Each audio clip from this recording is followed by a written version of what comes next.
Well, tonight on our interactive news segment that I normally do, always on weekends, with me on the set, he's none other Rwomushana, the former head of political intelligence in State House. Thanks for joining me. The Almighty God is great. Thank you. Rwomushana, the whole issue is about trying to brainstorm on what came out this week, that the leader of the Allied Democratic Force was arrested in Tanzania early this week.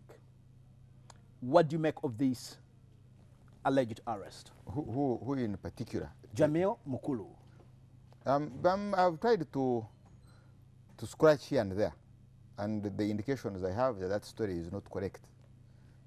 That story is not correct. It's possible there is an arrest of some character, but who may even not be Ugandan, and who is said to have been arrested here, maybe released or escaped, and was somewhere in Tanzania and then captured by Tanzanian security, and could have been moved to Dar es Salaam. But I don't think he is anywhere closer to being Jamil Mukulu.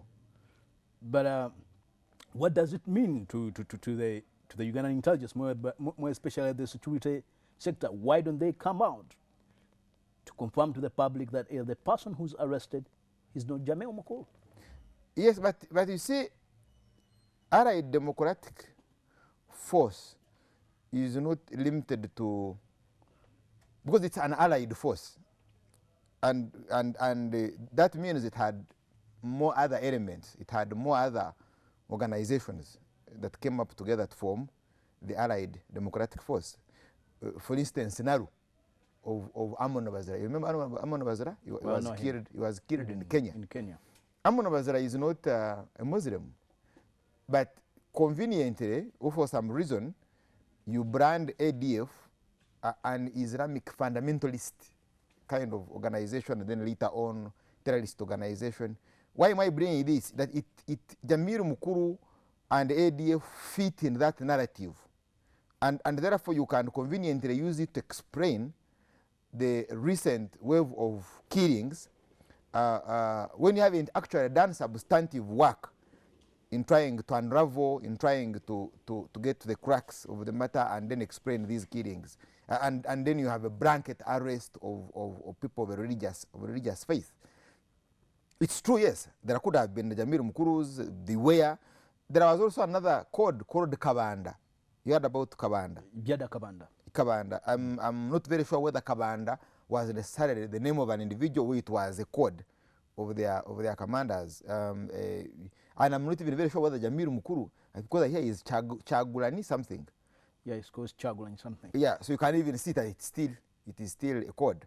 Then you link him to Afghanistan, you link him to Al-Shabaab, you link him. You know, you can conveniently have those. But then the moment you begin, the moment you embark on a narrative that you have Jamil Mukulu and is in Tanzania and probably has been arrested there, then you are trying to draw Tanzania into your own internal issues that are a little bit more complex, and more especially that you have got Tanzania in the Democratic Republic of Congo, and having come there under the auspices of SADC and the auspices of the United Nations United Nations force that chased away M23.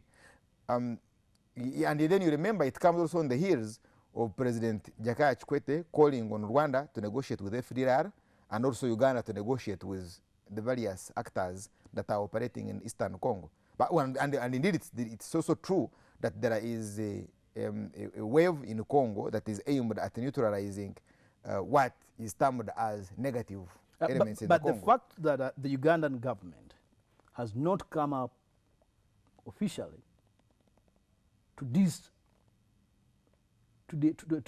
refute the media reports, the fact we still treat it as a factual issue. Yeah, but how sure are you that they are not the source of the rumor in the first place?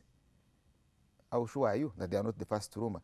But if indeed he had been arrested, then you would have various actors who are involved in public relations being in the media. The Ofono Pondos of Media Center, I wouldn't be very surprised if the Minister for Defense would want to make a statement, the Minister of Internal Affairs, because the use of ADF and Jamil Mukulu in relation to the killings of sheikhs, and then in relation to the arrest of the sheikhs and the various killings that have taken place around would be a very serious issue. So you are trying to suggest it's a game that Kayihura may be good at now? And I'm not sure about Kayihura as an individual. Honestly, I'm not sure about Kayihura as an individual. In any case, this matter would be extra Kayihura because it involves another country, and therefore you need to have in the Ministry of Foreign Affairs, you need to have in other various actors. Tanzania is a member of the East African community, so there should be a channel, there should be a terminal that's through which they would have contact to discuss this. Like for instance, when our planes, helicopters crashed in Kenya, the Kenyan government made a statement that here we have them, and immediately we had our own elements flying in Kenya. So if you are talking about a leader of a rebel organization that wreaked havoc in the entire part of Western Uganda, the larger part of Western Uganda, i.e. the Rwenzolis, you have had attacks in the Rwenzolis recently, where you even have now mass graves, and all this are attributable to ADF. The level of excitement, the level of activity should be much higher than what we are saying, and that's why I can conveniently dismiss this. But that you allow it to continue in the mainstream. But it's not new. You still remember when the late Amon Bazira was gunned down in Nairobi. That was the speculative talk until government came up and owned the yeah, but you see, if it's about killing Amon Bazira, you may not rush in to say you are the one who have exterminated your own national in a foreign territory. You may not rush to say that. But at least at some convenient time, then you would confirm is out of action. That's understandable when you've done some bit of verification. But here, if the Tanzanian government has arrested Jamil Mukulu, and it is in the Ugandan media, because the media that is quoting it is mainstream media, they are papers of record. It can't take a whole week when it's lying there without a comment, without a confirmation or a denial. You do, and I'm very sure, of course. That mean on the effectiveness? No, I'm very sure, of course, that there are. Runs its business. I'm very sure, of course, that there is verification. There has been verification, and I think organs are being a little bit careful not to remove this from the mainstream media. I say is not captured, but if it is true, what would this mean to the operations one of the ADF? But is ADF there? It is. Yes. You see, that's what you What need. would it mean? Yeah, but losing your leader. Yes. Is ADF there? That's also very critical. Was ADF decimated? Because there was a time when ADF was declared decimated. Or we are having a resurgence of another insurgency, but for lack of how to describe it, or maybe for lack of its name, or maybe for purposes of concealing its name, then you conveniently call it ADF. Because there are operations going on in Chegegwa. I think Chegegwa has been attacked so far twice. You know that. But you saw this week when the director of operations, Andrew Felix Kawesa, came up and disputed that there's no presence of ADF in Chegegwa. Yeah, but you see Chegegwa was attacked. Then was attacked by who? Call them remnants. Remnants of what? Bandits. Remnants. Yeah, I mean, yes, but you see what they call NRI bandits. Because you see, you have an attack, the initial attack, where a pastor is beheaded. You remember? Then you now have this recent attack. Police confirmed it. You read New Vision about it.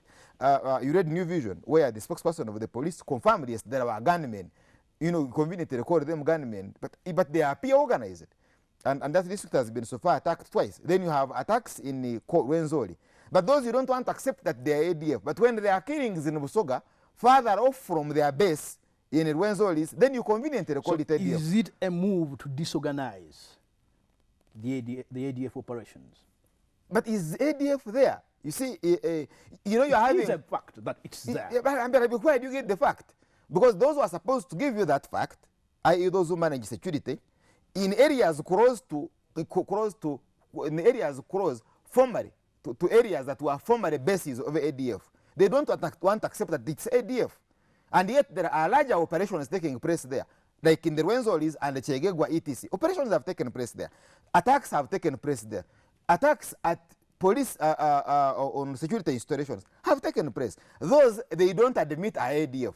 But in the periphery, i.e. in Busoga, further off from the base areas, that were formerly bases of ADF, then they say it is ADF. In Kampala, they say it is ADF. So which one is ADF and which one is not ADF? You get? So we need to critically look at this. Is it a smoke screen? Is it cover for various operations? And then you now have this kind of leak that it goes on for a week. Because the issue of ADF or former ADF, the issue of Jamil Mukulu or former Jamil Mukulu, if he's still alive, is an issue of great national concern. Well, we need to bring the conversation to an end. Thank you for joining me. The Almighty God is great.